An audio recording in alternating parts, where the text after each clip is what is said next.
guys, welcome back to another video, or your first video here, I don't know. Welcome if you're new here, welcome either way. So this is going to be my ever so slightly late May 2022 reading wrap up, so let's just get into it. So I had a couple of DNFs this month, so let's start with those. My first being this book's here. This is Darwin's Ghosts, The Secret History of Evolution by Rebecca Stott. I'm pretty sure I've pronounced that last name wrong before. So this one is purely a personal preference thing. I'm very interested in this subject matter, but I find that it really takes me out of the reading experience when the author of a biography is really putting words in someone's mouth, or just couldn't have known what someone was thinking or feeling, or what they could have said in a moment.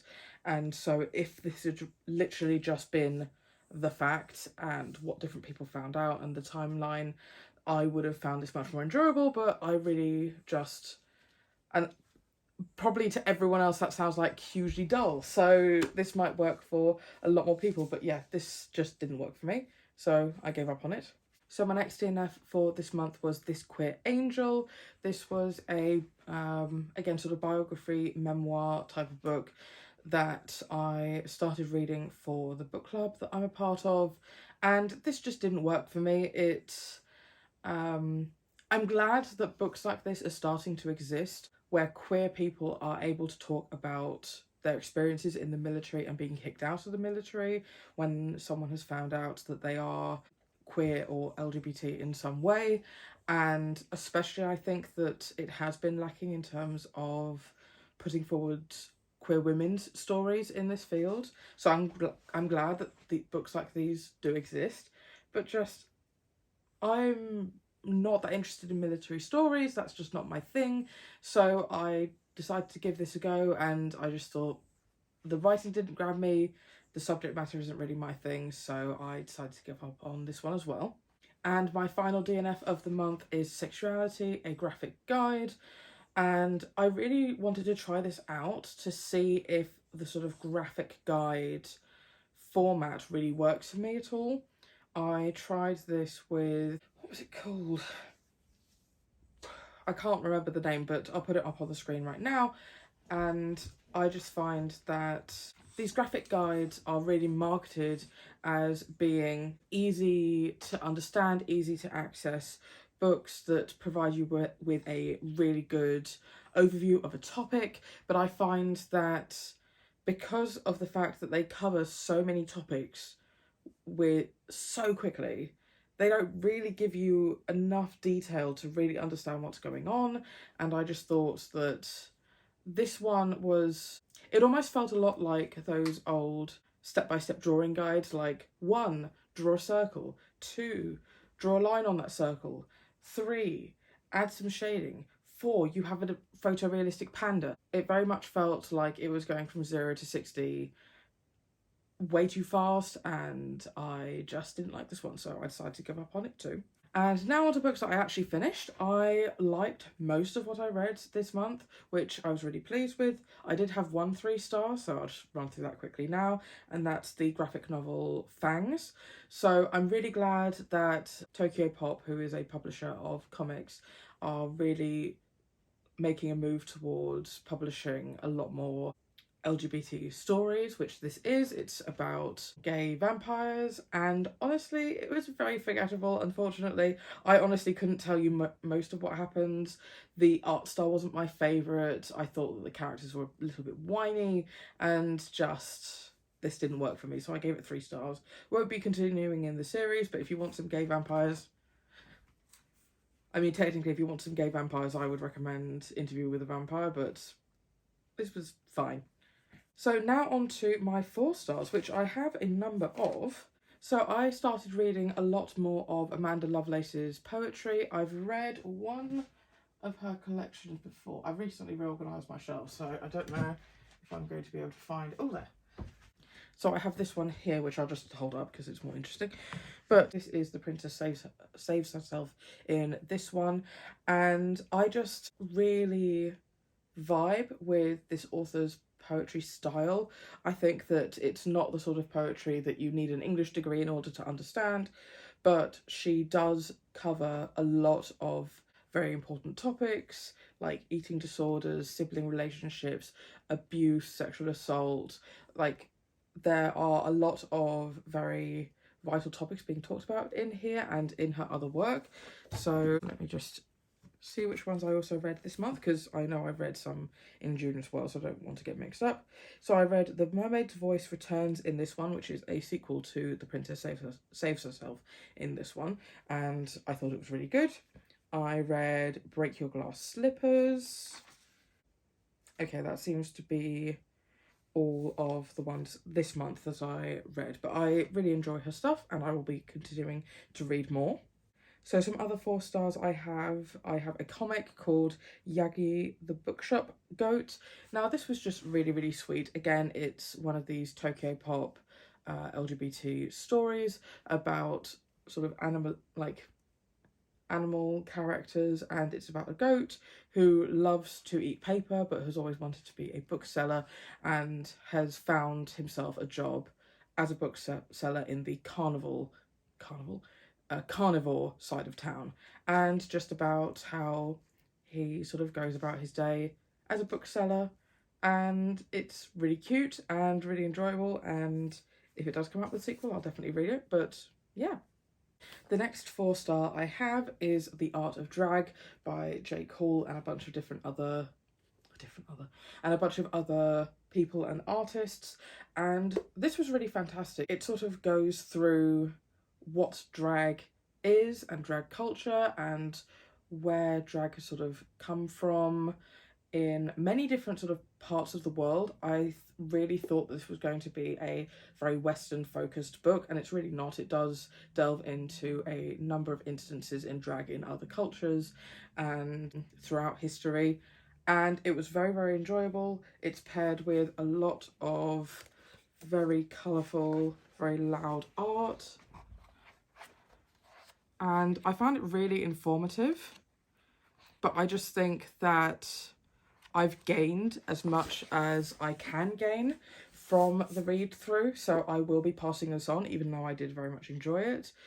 As someone who already knew quite a bit about the drag scene going into this, I felt like it still taught me a lot of really interesting stuff. It never really went over my head, so I think this is a really good introduction to the art of drag if someone has no idea. But I also think that it provides a lot of information if you do already know a lot. So very good book overall.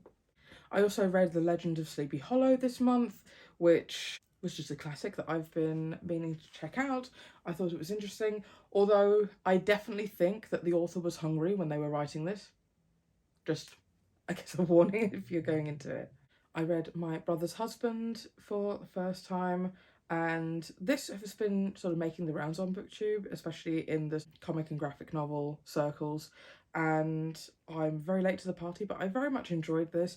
It was trying to teach the reader something as the character is learning something.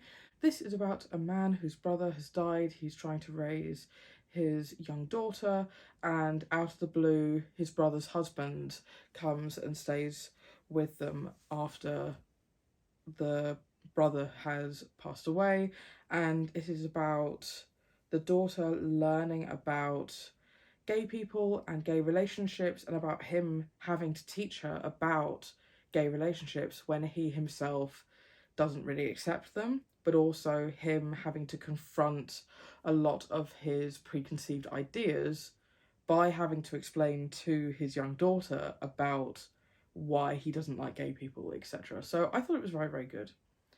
Another one I read this month was Genderqueer. I really enjoyed this. I think it put across a lot of discussions that I've seen happening about the idea of gender and identity, and a lot of it is the author's own experiences and how they have started to learn about their own gender identity. And I just think that even though I don't agree with everything the author said or the discussions that they were having, I think that it was really it felt really honest and raw and upfront, and it was a really interesting look at discovery of her identity, really. Right, I thought I had this next book, but apparently I have already given away. Now, I did very much enjoy this book, don't get me wrong. So that is The Queer Bible by a whole bunch of authors. It's essentially a bunch of essays from queer icons talking about queer icons that inspired them. And again, I think that it's a really important book to have. I put off reading it for a while. I'd heard about it ages ago, but I had, just from the title, assumed that it was some sort of queer study of the Bible, or like talking about different interpretations of certain lines. I thought it wouldn't be that interesting, but actually it was really interesting, and it was really nice to hear just some stories from people who have been inspiring in their own right and about who has inspired them, and has definitely given me quite a number of people to check out and find out more about. But kind of like The Art of Drag, I feel like I've gained everything that I can gain from it, so I wanted to pass it along. And given the fact that it is not on that shelf, I've already given it to Gaze the Word, which is the longest running and only LGBT bookstore in London, and a really cool place if you're ever in the area. And my last 4-star of the month is I Know How This Ends by Imogen Markwell Tweed, I think. Okay, well, I can't find the other book from her. She tends to write a lot of novellas, just very gay novellas, and I really enjoy her writing style. So this one, I don't know how she manages to squeeze so much world building into such a short space of time. It's essentially about a fallen angel character and someone who can essentially see the future, and how he has a romance with this guy who happened upon his house when he shouldn't be able to see him or his house. And like, the characters were so well realized, and it was a really interesting exploration of, like, do you dive into a relationship when you already know how it's going to end, and you already know whether or not you're going to have your heart broken by that relationship? And it's really about the capacity we have to feel. And it was just a really sweet short story, and I will continue to pick up a lot of her books in the future because I think she just packed so much into them, and this was a really enjoyable read. So before I go on to my 5 stars, I do have one 4.5-star to talk about, and that should be over here. And that is A Curse So Dark and Lonely by Bridget Kemmerer. I have a lot of conflicting views about this. I think I'm keeping my 4.5-star rating, but I don't know if I'm going to jump into the sequels. So this is essentially a Beauty and the Beast retelling, a modern one, where a girl called Harper is she sees someone who she thinks is getting kidnapped. She stops that and gets whisked away to this magical land, and you have Prince Ren. So he is forced to relive his 18th year over and over again until he can find a girl who will truly fall in love with him. And it's about, I mean, it's essentially Beauty and the Beast from there. But I loved the way the characters were written. I loved their banter. I loved the fact that I loved Harper as a character. She was really put in this sort of position of princess from a foreign land, and was forced to sort of play this very political role. And it was just a lot of fun. I found this so engaging, so gripping. I picked this up and I essentially read the whole thing in one go. And I mean, it's not a short book, but I really found it super gripping, and I had such a good time reading it. And when I finished it, I was like, oh, clearly 5 stars. But I have docked a star just because Beauty and the Beast retellings have been fairly popular lately in books. The biggest one that I can think of would be A Court of Thorns and Roses by Sarah J Maas, and there's been a couple of others recently. And I don't know whether or not this is going to stick out in my mind over time, and whether or not I'll be able to keep those two books straight from each other. I think if I'd read this before A Court of Thorns and Roses, I could have enjoyed it even more. But so at the moment, I'm not sure. I really enjoyed this one, but I think I'm going to leave it for a while before I dive into the sequels to see if it really does stay distinct in my mind. Because at the moment, Harper and Ren are really distinctive characters. Harper is also has a chronic disability, which I thought was a really interesting discussion in here, where the men around her were constantly thinking that she was injured or broken, and I think it was her really sort of proving her own and proving that she is not injured and this is the way she is. I also thought that the relationship in here was super healthy, considering it is a Beauty and the Beast retelling where you always are going to have the problems of the Stockholm syndrome and the fact like someone falling in love with their captor. Harper was always quite aware of the situation that she was in. Ren was very honest with her, and I think that the ending I don't think will work for everyone, but I think was very satisfying to me. Although there was one plot twist that was supposed to be super shocking and was explored more in the epilogue, and personally I didn't find it shocking. But then again, I'm not a teenager. A teenager may have found that shocking, but I personally could have done without the epilogue. I think it spoiled something for the next book. Again, I won't talk about it because I don't want to spoil it, but really enjoyable read, but that may change over time. We'll have to see. Now on to my 5-star reads, which I have a couple of sort of fun, silly ones that are 5 stars for enjoyment more than anything else before I actually get on to the books that I think are 5 stars because they are remarkable. So let's just go through the funny ones first. First one being Dawn of the Bunny Suicides. I have found these little comic strips very funny, and this was just a collection that I hadn't read before. It's essentially a bunch of comic strips of different ways in which these tiny little bunnies are committing suicide. It shouldn't be funny, but it is, and really that's all I have to say about it.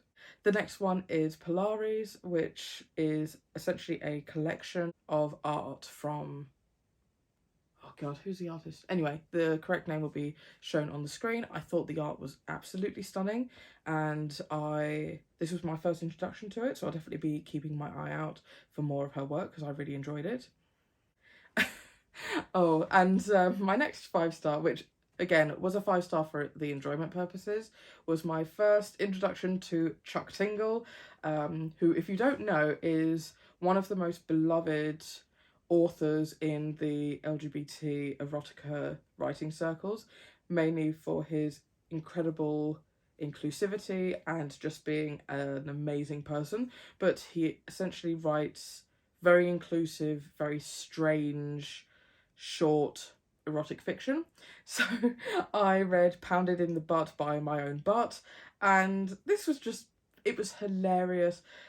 The amount of world building as well that it managed to squeeze into such a tiny book. I mean, essentially it's the length of a chapter of another full-length novel, and it is essentially a world where cloning has been found out by this scientist, but there's a lot of debate about the ethics of cloning. So the group of scientists that we're following is trying to replicate these results, but not with fully fledged humans, but combining body parts and DNA from different parts of the body and different animals. And they finally have some success where they combine, I think, a brain, DNA from the scientist's butt, and DNA from an eagle. I can't remember how they ended up with basically a flying pair of butt cheeks, which are sapient. It was just such a wild ride and super fun. So if you're up for a laugh, this was very, very fun. And a very different vibe from the last one, I have Days of Blood and Starlight by Laini Taylor, which is the sequel to Daughter of Smoke and Bone. And this one was just as good as the first novel. I was a little bit worried that this one would suffer from sort of middle book syndrome, but it definitely didn't. I stand by the fact that this series absolutely holds up, and honestly, it's a testament to what paranormal romance could have been in its heyday. I think that it's so good. You may remember, if you have watched a couple of my previous wrap-ups, that I read the first book in the series a few months ago now, and I said that I was going to be diving into this one straight away, which I did. The reason why I took a break from this is that we have a section in the middle where, how to describe this without spoiling it? Oh, I didn't even explain the plot of the first book. Follows a girl, Karu, who lives sort of two lives. She's trying to live her normal life as an art student in, oh no, I can't remember where it was, Prague, and she is also running errands for these monsters, and one day she is attacked by an angel, and it's all about this war going on. As a series, it very much feels like a commentary on war with a romance subplot, rather than what a lot of paranormal romances do, which is have a romance with a war subplot, which is a very odd combination to me. And it's very much about the cycle of violence. And this book, in the middle, Karu is in a very different situation, and she is being very much beaten down, and I found being in her head, I think exhausting isn't the right word, but it was making me very tense, and I think it could be quite triggering if you have ever been in a situation where you've sort of been mentally beaten down. I also found that once I got back to this, though, I think that it really picked up again. Karu really got her support network back, which I think was really needed in here. And yeah, I think it was an incredible continuation of the series.